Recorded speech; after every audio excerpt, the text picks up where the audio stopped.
As the father of psychoanalysis, Sigmund Freud claimed his father molested all of his siblings. Freud was a cocaine addict, as well as a pedophile advocate, who taught that children sexually lusted after their parents, and that children who reported sexual abuse by adults had either imagined or fantasized the experience. He believed that women were the problem with society, and all their problems stemmed from not having a penis. Freud's grandson, Sir Clement Freud, has been accused of molesting multiple young girls and was suspected in the disappearance of Madeleine McCann.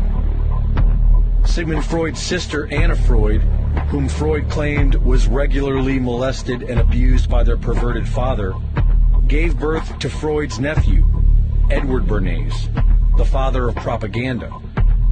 Bernays took his family's work in psychology and used it to help governments and corporations manipulate the minds of the public. Hired by the American Tobacco Company, Bernays manipulated women into buying more cigarettes by convincing them that smoking was a form of feminist liberation.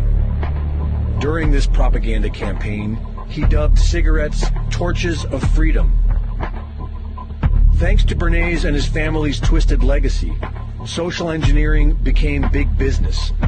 Modern psychology was used to exploit mankind's mental weaknesses, nurture the public's lower desires, and turn people into mindless consumers. Is it any surprise, then, that the great-nephew of Edward Bernays is none other than Marc Bernays Randolph, the co-founder and original CEO of Netflix? Does anyone really think this is a coincidence? Netflix has not only replaced network television as the premier home of pop culture, it is also continuing the degenerate, depraved social engineering of the Bernays-Freud legacy.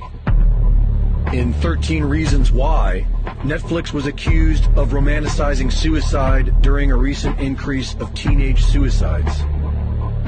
In The Devil Next Door, they were accused of rewriting history to deceive viewers into believing that Poland was responsible for establishing Nazi death camps.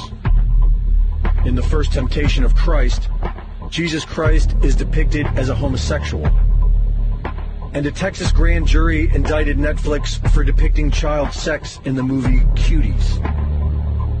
Netflix and chill, the new preferred method for brainwashing the masses. Brought to you by one of the most depraved, degenerate families of the modern era. Turn it off and wake up.